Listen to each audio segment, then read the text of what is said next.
share my screen here. Okay. You guys still see it?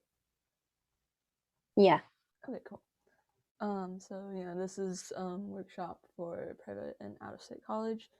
A little bit about me. My name is Kellen. I'm a first-generation low-income Taiwanese American student. I have a little picture of Taiwan that's actually my hometown, Kaohsiung. Although I live kind of not in the city that's like directly shown here. I moved to U.S. when I was 8. I lived in Washington and Oregon. Oregon's where I currently live. Although right now I'm attending Ithaca College. I'm actually on campus, which I'll talk a little bit about. Ithaca College, if you don't know, is in New York, so it's basically other side of the U.S. from Oregon. I'm currently studying music education with a concentration in flute, and I'm actually the first in my family to study music. I'm the second to attend college right after my older sister, who's older than me by about 11 and a half years. And both my mom and my sister are nurses. And very fun fact, I can unicycle, although I'm a little rusty. And here's a picture of me from when live concerts were a thing, the good old days. Okay. So I applied to college, through Questbridge. I applied to the College Prep Scholar program when I was a junior. I got in. And then I was also a National College Match finalist in 2019. I only ranked Northwestern because the other schools either didn't have the kind of music program I wanted, or they didn't allow performing arts folks to apply through the match. And I did not match to Northwestern because my pre-screening for my audition was denied. For early action, I applied to University of Oregon. By the way, I labeled these, I color-coded these based on what I was accepted or denied to. And I was denied to University of Oregon because the music school didn't want me. I was accepted to university itself, which is actually something I don't know if you guys know, but certain programs, like some pre-med programs, some engineering programs, if you don't get to the program itself, you can't, even if you get into the university, if you don't get in the program, you won't be able to go there to study that field. You can certainly be in a different program, but yeah. Let's see. So after the match, I applied to Oberlin and Vanderbilt through Questbridge regular decision, QBRD. I was accepted to Oberlin and denied at Vanderbilt. And for my non-Questbridge schools, my just regular decision schools, I applied to Portland State University, New York University, NYU, Ithaca College, of course, DePaul University, which is in Chicago. It's like next to Northwestern, and UNCG, University of North Carolina, Greensboro. And I was accepted to all of them. And yeah, that was like a quick little thing about what I did for college apps. So I'll talk a little bit about Questbridge. Basically, so for College Prep Scholar, I don't know if any of you guys are applying to it, but it's basically for juniors. So if you're a freshman or sophomore, think about it for the future. If you're a junior, it's a little bit late to start it because the deadline is next week. And I'll talk, I'll talk about it, what happens if you weren't in it, But some of the pros of this program, College Prep Scholar, they might bring this back next year, is these College Prep Scholar conferences that they had. The West Coast one was in Pomona the year that I got in. And these conferences, they hold like workshops, essay writing workshops, workshops on how financial aid work. Like you talk to actual admissions officers, which is always really nice, and kind of helps you set goals for summer. And you kind of, at least for me, I came from a high school that was really large, and it was just hard to find, people that were also first generation low income like me. And at that conference, that was one of the first times that I actually met a bunch of folks that were, kind of had similar backgrounds as me, and it's just like nice to find a sense of belonging. And the CPS application also requires you to kind of start thinking about counselor recommendations and teacher recommendations, and you get to start that really early on, junior year, which helps sets you up for the national college match if you're doing that, or just college apps in general. And of course, you get practice with application format and essay writing, which is, even if you don't get into the program, that's just useful experience to have. And obviously, it gets you start thinking about what colleges you want to apply to, what you have on your list, basically. Although CPS does have some cons, if you're rejected, like that would be your first rejection technically in the college app process, even though CPS, the program itself, doesn't have like a direct impact on whether you'll be accepted to any colleges. Oh, and by the way, feel free to like drop any questions in the chat if it comes up, and I'll do my best to answer them. I'll answer that one after this slide. And CPS doesn't guarantee you're going to be matched to any of the Questbridge. Like it doesn't directly impact National College Match. Questbridge will say like, oh, people who were college prep scholars are more likely to be matched. But in my opinion, that's more a matter of people who are college prep scholars got that experience writing applications and writing essays, and they talk to their counselor and some teachers early on, so that makes them more likely in that sense, rather than just being a CPS.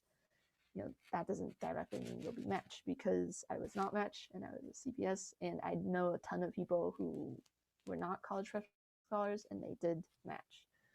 And, depending on your junior year load, it can be a little stressful. So Carolyn asked how time consuming it is.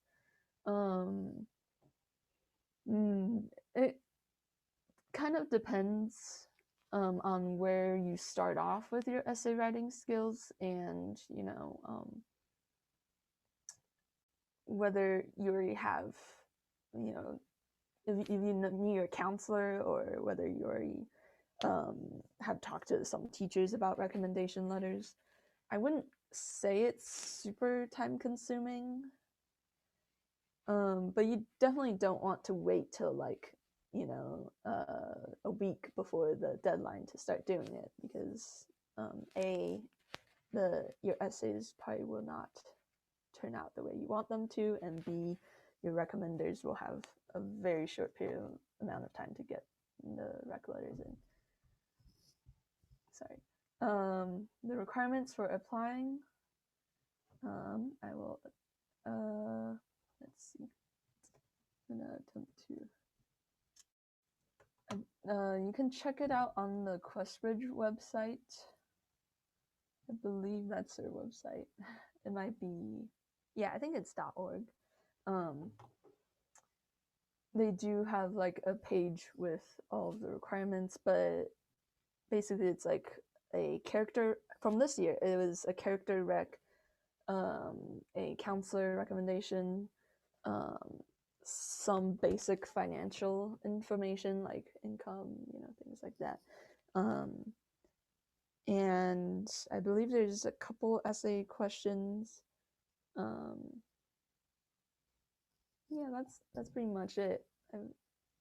Yeah, the college prep scholar application is less complicated than National College Match.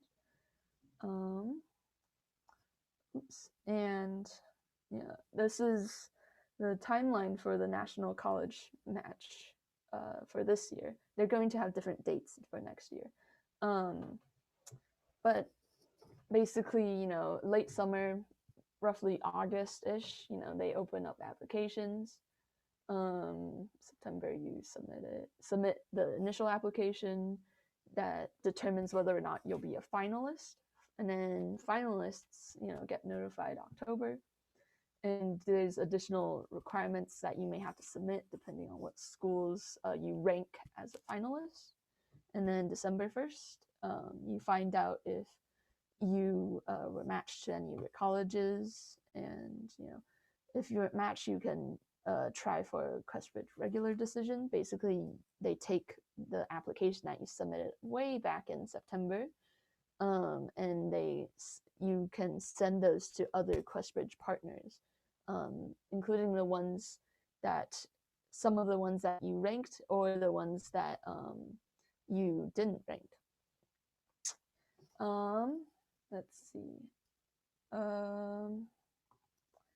Yeah, and at least for me, I actually found out I did not match to Northwestern way before December 1st because my pre-screening was denied, and so I knew they would not match me anyways. So I actually found out end of October. Okay, so my National College match experience. Definitely essay writing. I feel like through the process of writing essays for NCM, it helped me kind of re-examine my why I want to go into music education, and that kind of helped me for the regular decision round, which was nice. Same thing as before, recommendation letter preparation, community, and they form Facebook groups for finalists. It's just nice to talk about things, and there's finalists that didn't match on there, and we motivate each other to keep pushing and apply to colleges in a regular round. Nice thing about NCM is that you get a lot more space to write about your experiences, because the target demographic of the students that are applying to NCM are mainly low-income students, which usually also means first-generation students. And there's a lot of things that might have happened in FGLI students' lives, and NCM just kind of gives you space to kind of explain things and talk about all the stuff that has made high school a little harder for you, but also talk about how you've overcome them or endured through them, I guess. Let's see. And I won't talk about all those. The Questbridge Scholars Network, which it's actually interesting because if you were a finalist, you'd be able to join even if you didn't match, or if you didn't rank the Questbridge partner school that you got into.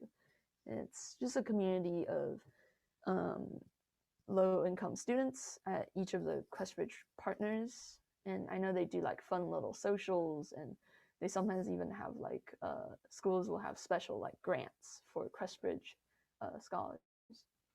The cons of this NCM process is it wasn't very helpful for my major.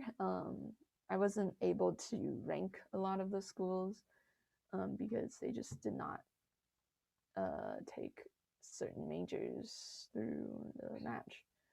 And let's see, some schools like USC, for example, have really low match rates. They match 5 people a year, which is really low compared to say, what's another one? Columbia, they rank sometimes triple digits each year, which is a lot.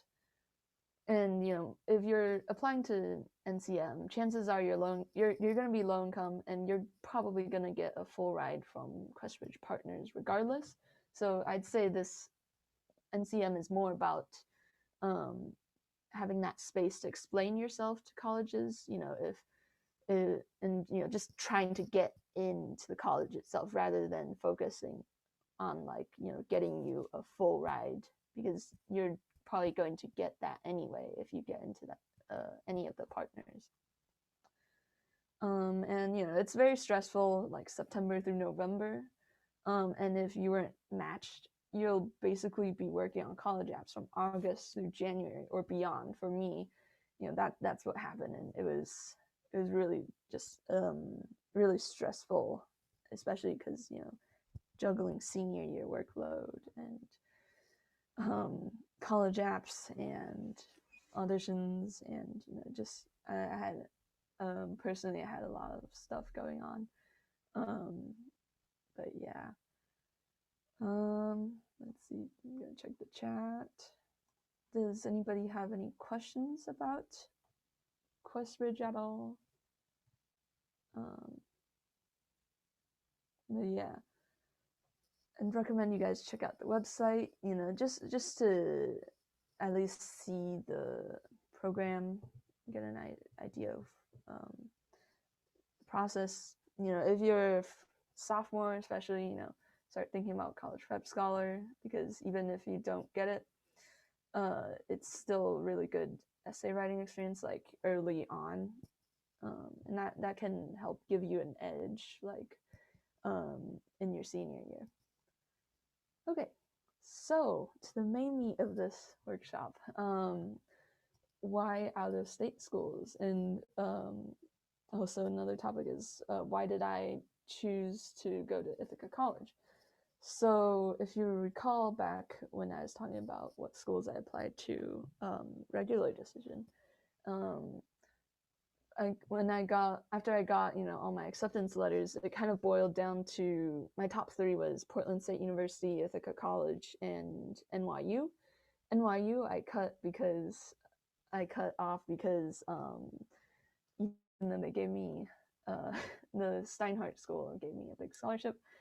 That they're still expensive. NYU itself is expensive enough that it wouldn't. It was still a lot of money. So anyway, it was down to PSU and Ithaca College, and so I was kind of, you know, PSU, it's like 20 minutes away from my house by car, you know, an hour by public transit. Yeah, I kind of considered three things mainly. Price versus like post-graduation outcome, and by the way, the three like these three like big ones, you know, those apply to other majors. The smaller bullet points is more specifically my reasons based off of the big three.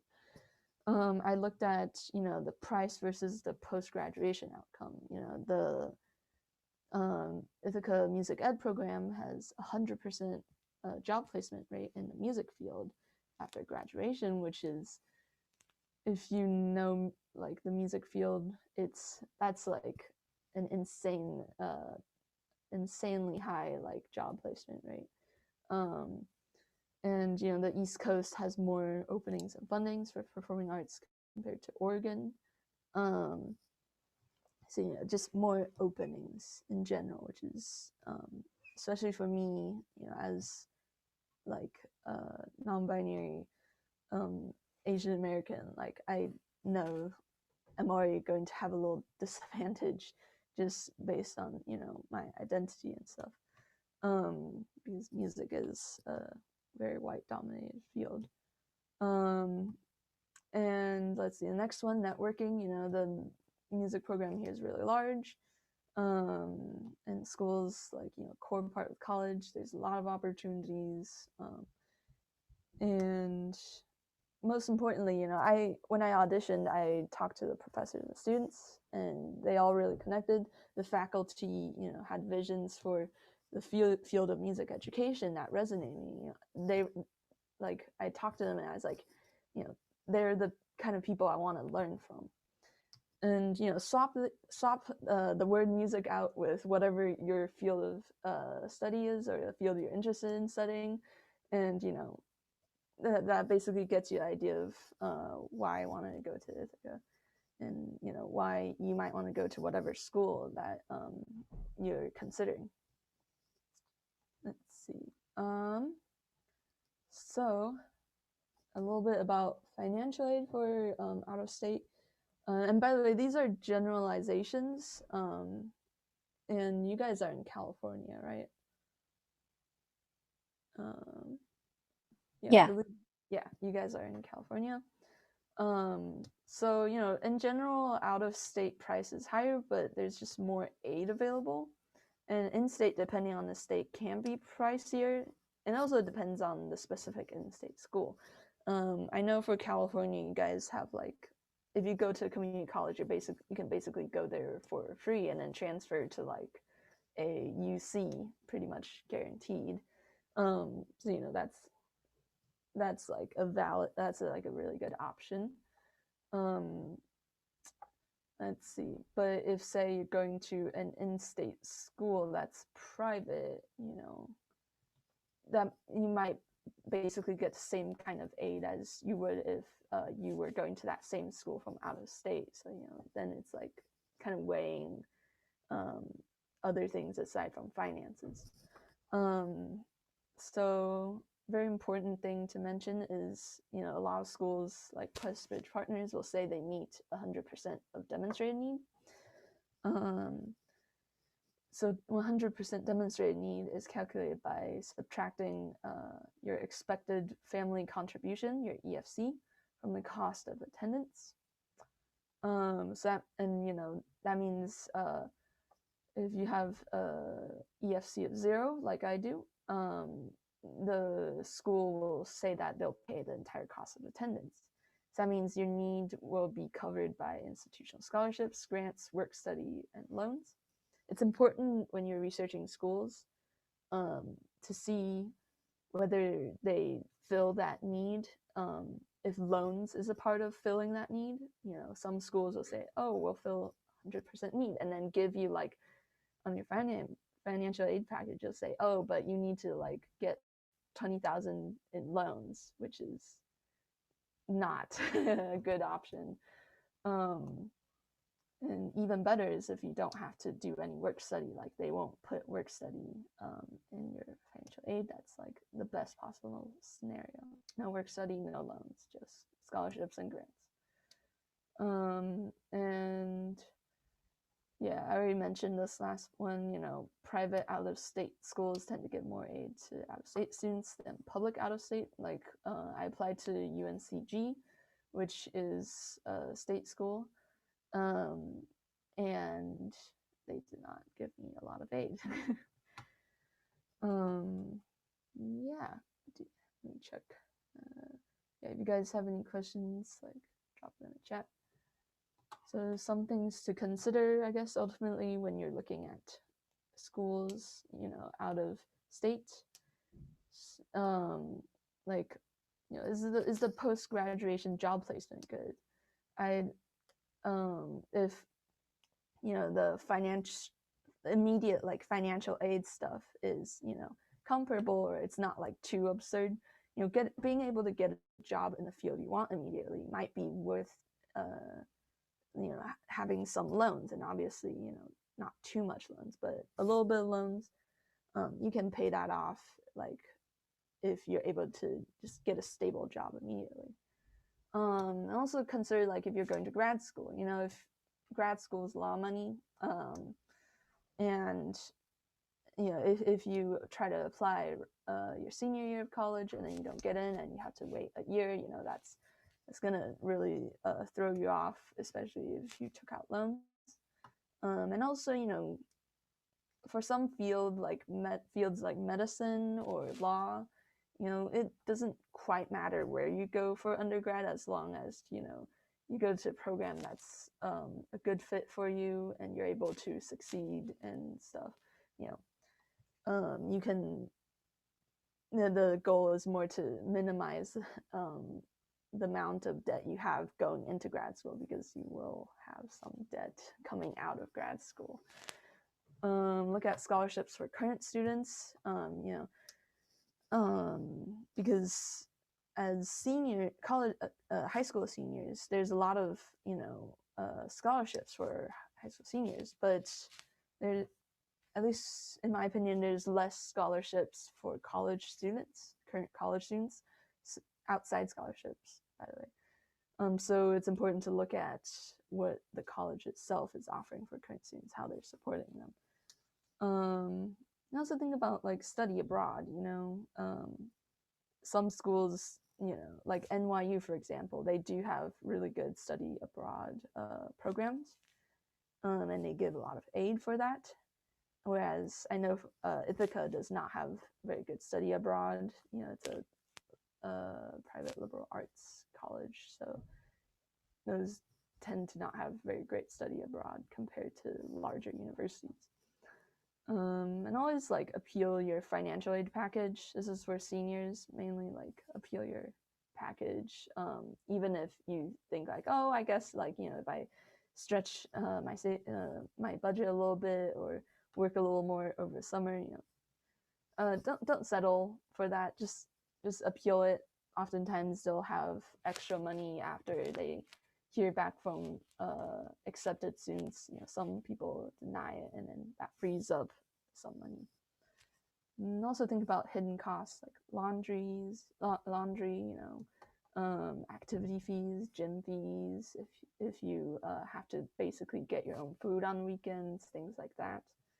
And the community and demographic. I personally am fine going to Ithaca because there's really good LGBT community here, and it is a pretty liberal environment, I'd say, although it is definitely predominantly white, which is not everybody can like feel comfortable in that kind of environment. Okay, I see. Is study abroad more expensive? That depends. That depends on the school, and that depends on the program. Like sometimes schools will have scholarships for study abroad, especially for need-based scholarships for studying abroad. I'm not able to tell you as much because I never planned to study abroad. So that is something you will have to look up on the school's website because it is different based on school. And is there a big culture shock when going out of state? I believe I'm going to talk about that in the next section. Let me see. Yeah, okay. I'll talk about it in the next slide after this one. So, if you guys don't have any questions about financial stuff, I'm going to move on to my experience so far. It's kind of the situation I'm in is kind of interesting because this recent fall, I actually all classes was remote. Basically nobody was on campus, and I live in Oregon, which is on the West Coast. Ithaca College is on the East Coast, and I had Monday, Wednesday, Fridays. I had classes that were 9 a.m. EST, which meant I had to wake up at 5:40 PST, and gobble down some breakfast before logging on to Zoom for my 6 a.m. class, and that was really tough. But I handled it. I had a lot of colleges will have freshman seminar classes for the first semester. And what they talk about in there kind of varies, but it is like the place to make friends. Some of my closest friends here, like I made them through there. We play D&D every Sunday, including my roommate who just laughed in the background. But this probably wouldn't apply to any of you guys because a lot of colleges are anticipating to be in person in the fall, or at least on campus. But it was kind of hard to talk to other students in class, like casually, especially through Zoom. But it was easier to make friends in like my major and the flute studio, like just start group chats. Like, I'll talk more about the making friends part. But being remote actually kind of helped ease my transition to college a bit, because I was adapting to that college workload while still living in like a familiar physical environment with my family supporting me and stuff like that. So this spring, Ithaca, we're kind of have the privilege of being a rural liberal arts college. And so we were able to be on campus and actually do hybrid classes. But students were given the option to like be on campus or not. But I was like, hell nah, I am not waking up at 5:40 every day, because every day I have a 9 a.m. class. And so I flew to Ithaca, quarantined for 3 days in a dorm. I did a ton of testing, got swabbed in my nose a bunch. It was really uncomfortable, but it was worth it for the on-campus experience. Move-in was staggered. By the way, I'm anticipating a lot of colleges will still be doing this kind of stuff in the fall. Our move-in was staggered, so I just kind of wandered around on my own for the first couple of weeks. There weren't any in-person welcome events and tours. And remote classes for the first 2 weeks. Hybrid began the third week. And the nice thing about college is that we actually have the resources to do Zoom and in-person instruction simultaneously, and not have it be kind of a dumpster fire of coordination and like tech issues. And we were going through like twice a week COVID testing, which is thankfully like it's like, oh, I actually have one right here. It's like one of these. I don't know if you guys can see it, but basically it's a saliva test. So we spit in a tube and then dump some preservatives in it and then drop it off at a box. That is likely to be also happening. For out-of-state schools, they tend to attract a lot of students from out of state, whereas, for example, Portland State University, pretty much everybody that goes there lives in the immediate area. So, out-of-state schools will have a lot more restrictions and things like that, especially during the first part of the semester when everybody's traveling in, and that if you're going out of state, this is probably going to be similar to your experience this fall of your senior. Let's see. There's like restrictions on density, guests, things like that. Let's see. And our spring break split into 5 days. For the regular year, my plan is to like stay on campus, visit New York City by like Greyhound. I guess this is kind of relevant to. I'll make sure to answer culture shock thing, but I don't really have much time to call my family because of the time zone difference. My sister works graveyard shifts at her hospital. So there's a very narrow window to call on days when my sister works. But the nice thing is, this is why I kind of like the idea of if you're going out of state, look at liberal arts colleges, because the class sizes for freshmen are really small. And a lot of my professors know me by name, and they're like, hey, you're from like literally across the US. Like, if you're ever homesick, like let me know, and I'll bring like some snacks and we can talk and chat, which is just really nice. I think I almost cried when a professor first offered to do that. But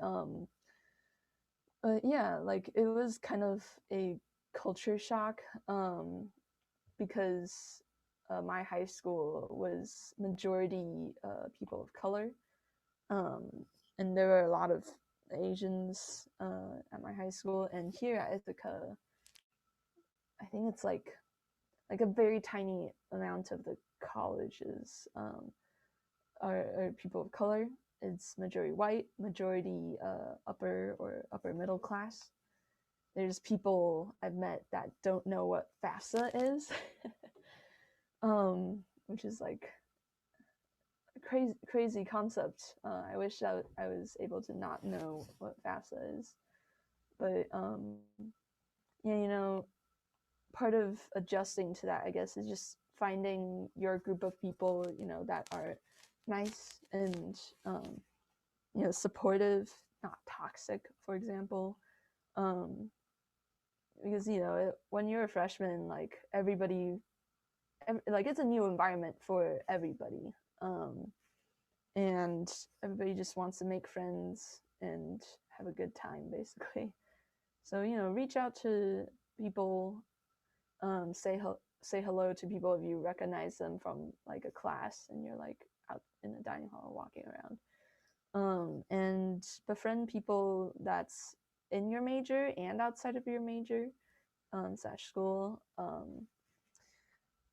because you know it's nice to just have people that you basically don't know what you're studying to just kind of to kind of talk about things that aren't relevant to like your studies for a bit.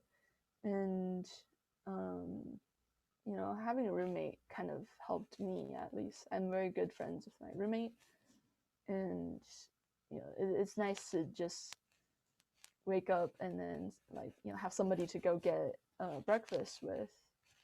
You know, that kind of helps me, at least, because you know I don't really have time to call my family, so I talk to my roommate kind of as like my social interaction, fill that social interaction. Yeah, I guess aside from that, I feel like there wasn't a huge culture shock because Portland and Ithaca is kind of similar vibes, I guess. It is kind of weird, like people are like, oh, let's go to Wegmans, and I'm like, what the hell is a Wegman, you know? It's a grocery store. They don't have Fred Meyer's here, apparently. But yeah, did I answer that culture shock question? Well, I hope if you guys have any more questions about like my experience, like feel free to drop in the chat. Let's see. So I guess final thoughts. You know, out of state requires different preparations than in state. You know, but it is possible. Like you do have to be prepared. You know, to have a lot more independence than if you went in state. You know, or especially if you're going across, you know, country. Like my roommate's from Massachusetts, and their parents can just like drive up and drop things off if they forgot like a winter jacket, or they forgot laundry detergent, things like that. But you know, I kind of can't rely on that kind of stuff because Oregon to Ithaca is like a 48-hour drive. 40 hours, 60, something like that. And, you know, weigh the cost benefits of going out of state, you know, like literal cost, like physical money involved, but also what kind of experience you'll have, and kind of your post-graduation job prospect, because that's you know, it's weighing the costs and benefits. Obviously, like do a ton of research, not just going onto the school's website, but also just reading what students write about their school online, or even better, like seeing if the admissions folks can hook you up with any current students that you can talk to just to